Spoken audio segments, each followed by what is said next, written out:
Good morning students.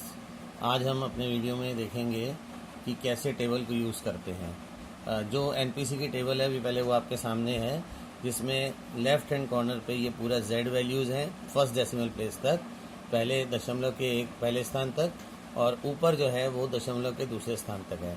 तो और बीच में जो दिया है वो क्या है, जैसे यहाँ लिखा है proportion of areas under the NPC. तो ये एरिया अंडर द कर्व है, इसका मतलब क्या है हम एक क्वेश्चन के माध्यम से या एक एग्जांपल लेके इसको देखेंगे। तो आज हम देख रहे हैं कि use of table of NPC to find the number means percentage of students obtaining scores between mean and a given sigma value. Sigma value means Z value.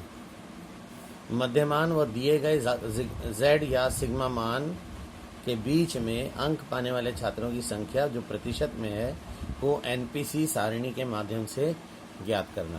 तो हम यहाँ पे ये देखेंगे कि कोई भी जेड वैल्यू है और मीन के संदर्भ में, मीन के रिलेशन में दोनों के बीच में कितने परसेंट स्टूडेंट्स के स्कोर्स पाए जाते हैं। तो फर्स्ट एग्जांपल हम लेंगे, if Z is plus 1.54 sigma. अगर जेड मान 1.54 सिग्मा है और प्लस दिया है। प्लस का मतलब जैसे मैं पहले बता चुका हूँ कि प्लस का मतलब है कि एनपीसी में अगर पहले हम ध्यान रखेंगे ज़ीरो कहाँ होता है, यहाँ ज़ीरो होता है। ज़ीरो क्या है, मेन पोजीशन, यानी कि यहाँ इसको हम एम भी कह सकते हैं। और जब हम यहाँ लाइन खींचेंगे तो प्लस का मतलब क्या है, राइट साइड, दाहिनी तरफ। तो अगर हम इस पॉइंट को रफली, ये फिगर हमेशा रफली बनाई जाती है, ये कभी भी एग्जैक्ट नहीं बनाई जाती। तो रफली हम जानते हैं कि ये 1.54 यहाँ रहेगा और यहाँ हम लिख सकते हैं 1.54 सिग्मा और एक लाइन हम खींच सकते हैं। तो हमें क्या फाइंड आउट करना है, मीन और प्लस 1.54 सिग्मा के बीच का एरिया। ये एरिया को हम टेबल की हेल्प से देखेंगे। तो इसमें हम अगर टेबल में जाते हैं तो हम पहले 1.5 ढूंढेंगे। 1.5 जेड से जब हम नीचे आते हैं तो 1.5 आप लोग देख रहे हैं 1.5, और 1.5 जब हमने ढूंढ लिया तो अब हमें सेकंड डेसिमल प्लेस पे क्या है 1.54। तो 4 मीन्स हम ऊपर की तरफ देखते जाएं और यहाँ से जब इस पॉइंट पे आते हैं और दोनों तरफ से नीचे आएंगे तो ये वैल्यू हमें दिखती है 0.4382, 0.4382। तो इस वैल्यू को हम जेड सिग्मा के रेफरेंस में देख सकते हैं और we will write it down now. तो ये हो गई 0.4382। कुछ टेबल्स में ये वैल्यू परसेंटेज के रूप में ऐसे भी दिखी जाती है दोनों तरीके से। तो हम कह सकते हैं कि मीन और प्लस 1.54 सिग्मा के बीच में 0.4382 केसेस होंगे।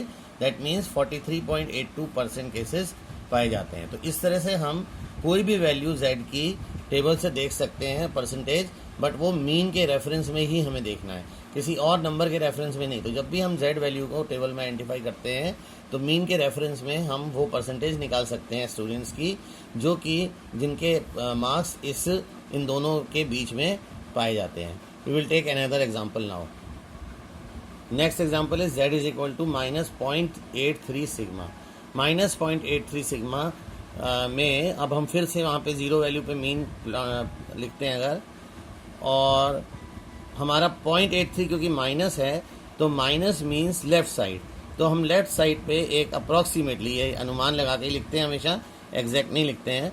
तो अप्रॉक्सीमेटली हमने 0.83 सिग्मा लिख दिया जेड माइनस 0.83 सिग्मा, और ये एरिया हमें बीच का इसमें निकालना है। This area we have to find out.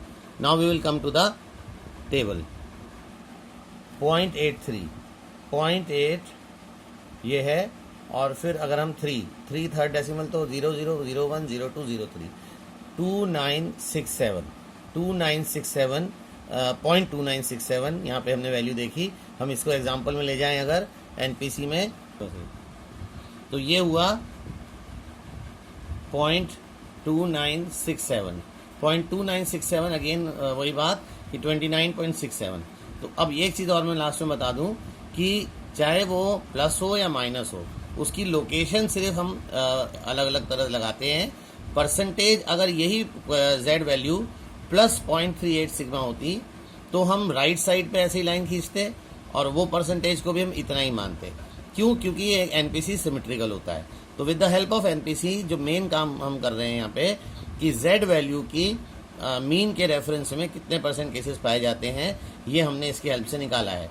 With this help we will start solving the questions one by one from tomorrow. एक एक एप्लीकेशन लेके, एक एक क्वेश्चन लेके हम सॉल्व करेंगे और ये टेबल आपके पास परमानेंटली रहनी चाहिए जिस टाइम पे हम ये सॉल्व करेंगे। Thank you.